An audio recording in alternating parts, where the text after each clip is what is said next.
Hello and welcome to Birthright Ballads, a podcast about folk song and memory. I'm Jamie Cook, and today's episode is about trees and ghosts and the song Oak and Ash and Thorn.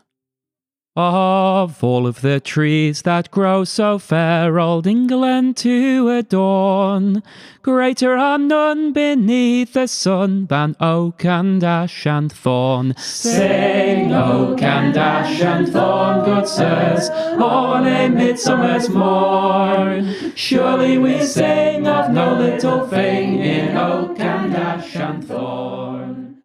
My best friend in primary school was a boy called Alex. Alex lived on the same little council estate as me, 2 streets over, with his mum. I thought his mum was the coolest ever because she played video games, something my parents would never do. Alex's dad, he lived across town, and I thought he was the coolest dad ever because he owned a quad bike, something else that my parents didn't have. Sorry to my own mum and dad, you were honestly great, but you didn't have a PS2 or a quad bike. Alex's dad had been in the army, and Alex's granddad, his dad's dad, was a farmer.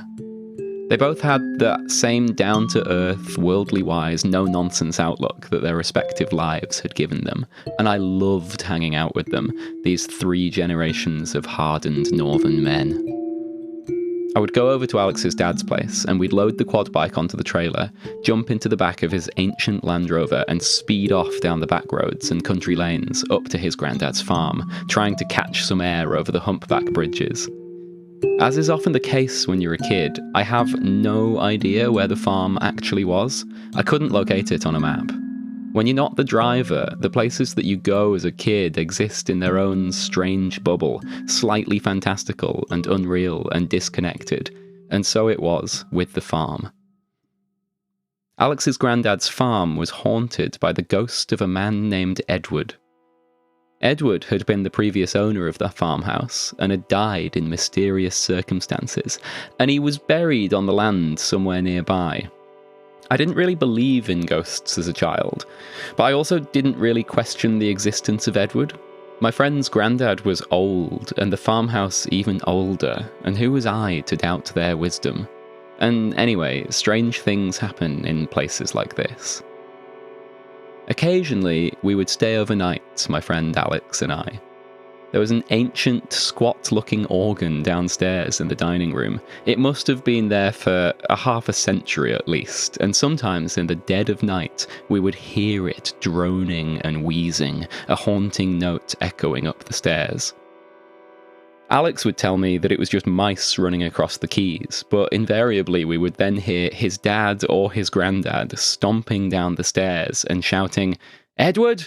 Go on, get out, we'll not have any of your nonsense tonight," and the front door would slam with a definitive sound of banishment. On another night, I have a vague recollection of terrible storms, howling wind and driving rain, my friend's granddad standing in the doorway before bedtime and bellowing out into the gale, "Edward, come inside, this is no night to be out, come in and get warm." I believed in the mice on the organ keyboard. I believed in Edward. I believed in the delusions of old Grandad. I think we all believed all of them. I saw the soft empathy of these hard, rugged men, and I took it on board. Look after your ghosts, they said. The stories are sometimes more important than the truth. You that is old in churchyard mould, he breedeth a mighty bow. Alder for shoes do wise men choose, and beech for cups also. But when you have killed and your bowl is spilled and your shoes are clean outworn, back you must speed for all that you need to oak and ash and thorn. I first heard this song when I was about 15 in a pub in my hometown, sung by a man we called Banjo Sam. Banjo Sam played, you guessed it, the banjo. He had a surname, but for a long time I didn't know it. He didn't need it. He was simply identified by the instrument he played. I've noticed this strange phenomenon in the folk world where more than any other instrument, if you play the banjo, it becomes your name. Banjo Sam wasn't the only one. There was also Banjo Bill, and later, when I moved to Scotland, I remember meeting Banjo Mike and Banjo Jim. Women, it seems, either do not play the banjo, or if they do, then maybe they have more to their personality than the men, and thus the banjo doesn't become their moniker. Anyway, like I say, I heard this song when I was around 15. In a rare occurrence, Banjo Sam was not actually playing the banjo. He was singing a cappella, unaccompanied, in his rough, heavy northern vowels that I loved. When the chorus came, the whole pub raised their voices, and they sang it with him. Sing low, and Ash and Thorn, good sirs, all of a midsummer's morn. Surely we sing of no little thing in oak and ash and thorn. Now, this is not an uncommon experience. Often I hear a song that I'm entirely unfamiliar with, but it seems everybody else knows intimately. This is honestly quite a joyful thing, and I hope it never stops happening to me. The sound of a community falling into the knowing harmonies of one of their regular songs is like witnessing some sort of pagan ritual, a great group embrace, and it warms my very soul. I witnessed a gorgeous reversal of this recently at a weekend singing retreat that I went to. An older gentleman, of whom I'm tremendously fond, gave a lengthy and rambling introduction to an exciting new song he'd discovered and was keen to share with us all. Something American South, something country music, something about Bob Dylan, and we all eagerly awaited the song, then to be presented with a passionate rendition of Old Crow Medicine Show's Wagon Wheel. Now, even if you're not a folkie, you're probably aware that Wagon Wheel is like the wonder wall of the folk club world. I mean, who doesn't know Wagon Wheel? Rock me mama like a wagon wheel, rock me mama any way you feel. Hey, mama rock me. We all joined in the chorus, and he just stopped, bemused, and said, "Oh, you know this one already." I still can't tell if he was messing with us. I think he was messing with us. So anyway, back to Banjo Sam. He sung Oak and Ash and Thorn beautifully, we all clapped, and then he announced to the room that it was written by Rudyard Kipling. Oh, really? I don't think I understood this at the time. Wasn't Kipling a poet? Didn't he write children's stories? Did he write music as well? Perhaps he did. Over subsequent years, I've heard this song so many times. I sang it in choirs, I learned it myself, and I've taught it to others. I heard recordings by other well-known folk artists like the Unthanks and the Longest Johns, and I've never bothered to look up who wrote the tune. I'm sure somebody told me. In fact, I have a feeling several people told me several different composers, which might be why that information just didn't stick in my head. There are two types of folk musician.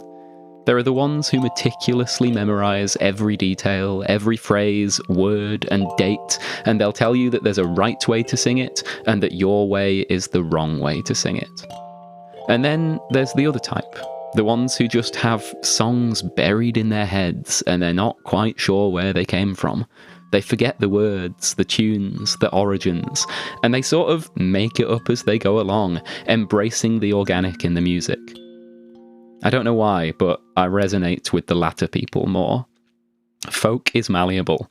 It's fluid and it gets passed on orally in half-remembered phrases and stories that eventually form a whole song in your mind with a mishmash of overlapping, sometimes contradicting information. Oak of the clay lived many a day ere ever Aeneas began. Ash of the loam was a lady at home when brought was an outlawed man. Thorn of the Downs saw new Troy town, from which was London born. Witnessed here by the ancient tree of oak and ash and thorn. Sing oak and ash and thorn, good sirs, on a midsummer's morn. Surely we sing of no little thing in oak and ash and thorn. Okay, I'm 15 years old, and I'm working towards getting my Bronze Duke of Edinburgh award. For those that don't know, this is a sort of extracurricular thing that school kids do, where you learn new skills, go on hikes and camping expeditions, and it'll look good on your CV, all that. And it's genuinely great fun. Side note, I will later count myself among the very rare rank of kids who actually failed my bronze tier V for, as my teacher later said, feeding too many noodles to a donkey. As part of the scheme, I have to do some community volunteering, and I've somewhere found this opportunity to do conservation work in our local woodland. Each weekend for the next couple of months, I wake up early, walk down Beastbanks Hill to meet a friend, where we then wind our way up the steep, cobbled Sepulchre Lane, across Fellside, and on into Serpentine Woods, and I wonder, yes, if I did in fact grow up in a fairy tale. Once in the woods, we meet a group of other, mostly elderly volunteers, and the man who was leading the morning's work. I think his name is Chris. I've never been great with faces, but names seem to stick with me. Chris tells us what work needs doing, and we spend the morning chopping and lopping, hauling rocks, digging ditches, clearing the paths in the undergrowth, and generally getting muddy. I like this work. It feels small but meaningful in a very localised way. I can see that we're making a difference to how people enjoy the woodland. Around 12 o'clock, we down our tools and walk as a group back to the road. As we walk through the woods, Chris points out different trees and describes their characteristics, their personalities, their nuances, and in an effort to educate the few youngsters amongst us, he teaches us their names. Now you have to remember that I'm 15. Whilst I enjoy this work, I imagine that I also outwardly display an air of too cool for this, in the way that many teenagers do. An attitude of, who cares, they're just trees. But I think the reality is that I feel intimidated by the trees and by how much more the older folk know than I do. I thought I was good with names, but my mind goes blank. It feels like this is somehow unattainable knowledge, lost knowledge. How could anyone know this knowledge? I want it. I want to know it. But when I look up into the canopy, all I see is trees. I'm reminded of the words of Robert Macfarlane. Once things go unnamed, they go to some degree unseen. We find it hard to love what we cannot give a name to, and what we do not love, we cannot save. Much of Macfarlane's writing is on this theme, that we are losing the words, the language of nature. If I look at a stand of trees and all I see is trees, how will I even notice the loss of native ancient woodland in favour of non-native plantation conifers for the commercial market? If I look at a bird and all I see is a bird, how will I realise that there are whole species that have all but gone extinct from Britain since I was a child? As Macfarlane says, without a name in our mouths, a plant, an animal, a place struggles to find purchase in our minds and our hearts. I decide in that moment that it is my duty to learn the names of the trees. Oh, please do not tell the priest our plight, for he would call it a sin. But we have been out in the woods all night to conjure in summer in. And we bring good news by word of mouth, good news for cattle and corn. Now is the sun come up in the south, with oak and ash and thorn. Sing oak and ash and thorn, good sirs, on a midsummer's morn. June 21st, 2015, 4:30 in the morning, I was myself conjuring summer in. High on a heady concoction of alcohol and drugs, surrounded by hippies and pagans and ravers, friends and family, a group of about 30 of us ascended a Cumbrian hillside to witness the first light of the longest day of the year. As the crown of the sun tipped her head up over the distant horizon, we held hands in a circle and we cheered, toasted, sang and laughed. Somebody said a prayer. Somebody else said Amen. For almost 1,000 years, it was widely accepted as genuine historical truth that Brut, or Brutus, was the first king of Britain. There is an anonymously written 9th century history book, the Historia Brittonum, that sought to draw a narrative line from the founding of Britain back to the ancient Greek heroes and ultimately to the prophetic figures of the Old Testament. As the story goes, Brut was an outlaw, the grandson of Aeneas, the Trojan hero who fled after the fall of Troy. But the Greek myths tell us that Aeneas was the son of the goddess Aphrodite, but the medieval British historians preferred instead to trace his ancestry back to Noah and ultimately Adam and the Garden of Eden. As an atheist, I've always strangely admired this Christian ability to take the stories of other mythologies and just muscle them into their own narrative. Coincidence that Jesus was born at the winter solstice, that we paint eggs, this pagan symbol of new life, at the time of his resurrection. Even the virgin birth was pinched from the Babylonians or the Egyptians or the Greeks or, frankly, anywhere you look in ancient history. This is a tool used to integrate, to compensate, to placate. If oak and ash and thorn represent pagan Britain, then Brut and the Christian lineage is legitimised only through being witnessed by something older and more powerful: the trees, the soil, and the earth, life itself. The morning of June 21st was a Sunday. Some of us kissed the earth, some of us danced naked in the new light, some of us bathed in the cold water of the nearby river, some of us probably went to church. I slept very, very deeply. Elm, she hateth mankind, and waiteth till every gust be laid. To drop a limb on the head of him that anyway trusts her shade. But whether a lad be sober or sad, or mellow with ale from the horn, he'll take no wrong when he lieth along 'neath oak and ash and thorn. Sing, oak and ash and thorn, good sirs, all of a midsummer's morn. Surely we sing of no little thing in oak and ash and thorn. I don't know if it was the morning after those storms, when the ghost of Edward was welcomed into the warmth of the farmhouse and offered a nip of whiskey. I don't know if it was the morning after that night, or if it happened at a different time, but in my head the events are linked together. There was a great elm tree on the land, a couple of 100 metres from the farmhouse, standing all alone just on the edge of where the flat field above buckled downwards into a tussocky hillside that descended to the valley below and the stream where we used to go play. Now, I knew that this was an elm tree because I'd been told. In fact, more than that, I'd been warned. I had been warned to be extra careful when climbing this tree, as elms have a particular tendency to drop their limbs suddenly and unpredictably. Sometimes the branch of an elm tree can look perfectly sturdy from the outside when, in fact, it's completely rotten through within. Alex's dad told me the story of a man in a nearby village when he was growing up who was crushed and killed by a falling elm branch when lounging unsuspectingly beneath.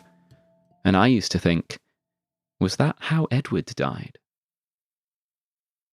There certainly seemed to be a great branch missing from this same elm that I did climb each time I visited the farm. It terrified me and excited me, this sudden, unannounced power of nature. I never found Edward's grave, but they told me it was a little way up the hill, beneath a stand of trees that, back then, I didn't know the names of. Looking back, I wonder if the story was true, or just a cautionary tale intended to scare us a little. I wonder how much of any of what I remember of that place was true, or just the natural embellishments that our childlike memories provide to make sense of things that didn't make sense to us when we were kids. Memory is fickle. It's an unreliable thing, but these stories are nevertheless undoubtedly intertwined in my head, creating some sort of narrative sense out of the stories that I didn't and still don't really understand. I mean, did I really fail my DV for feeding noodles to a donkey? I'm not wholly convinced that actually happened. It sounds too ridiculous. I don't know if I ever actually heard the mice on the organ, or just remember my friend telling me about the mice on the organ. Or did I hear Grandad shouting into the gale? Did my friend's dad know someone who was actually crushed by an elm tree? And did we dance naked in the new solstice light? Now, Brut was obviously not the first king of Britain, was he? It's come back to me now. Peter Bellamy wrote the tune to Oak and Ash and Thorn in the 1970s, although in a session recently I heard somebody say that Kipling took the tune from an old English ballad and set his poem to it himself, although they couldn't remember the name of the ballad. I don't think this is true, but sometimes the stories are more important than the truth. Oak and ash and thorn, good sirs, all on a midsummer's morn. Surely we sing of no little thing in oak and ash and thorn. Sing oak and ash and thorn, good sirs, all on a midsummer's morn. England shall bide till judgment tide, 'neath oak and ash and thorn.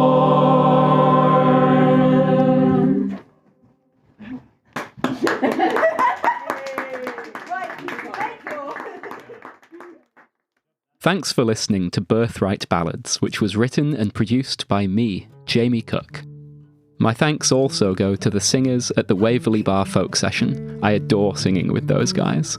If you're ever in Edinburgh, check out the Waverley Bar in the Old Town. They're a super friendly pub and they often have music nights going on. If you'd like to hear the full songs and more of the music from this series, then you can find all of the tracks on Bandcamp at birthrightballads.bandcamp.com. Please tell your friends if you've enjoyed the podcast. Word of mouth is the best way to share things around. And if you want to get in touch to say hi or with comments or episode suggestions, I'd genuinely love to hear from you. You can find us on Instagram at Birthright Ballads. And finally, this podcast is free for all to enjoy. But if you want to support the podcast, then you can go to patreon.com/birthrightballads and buy me a coffee if you so wish. Any amount is appreciated. Thanks again, and see you next time.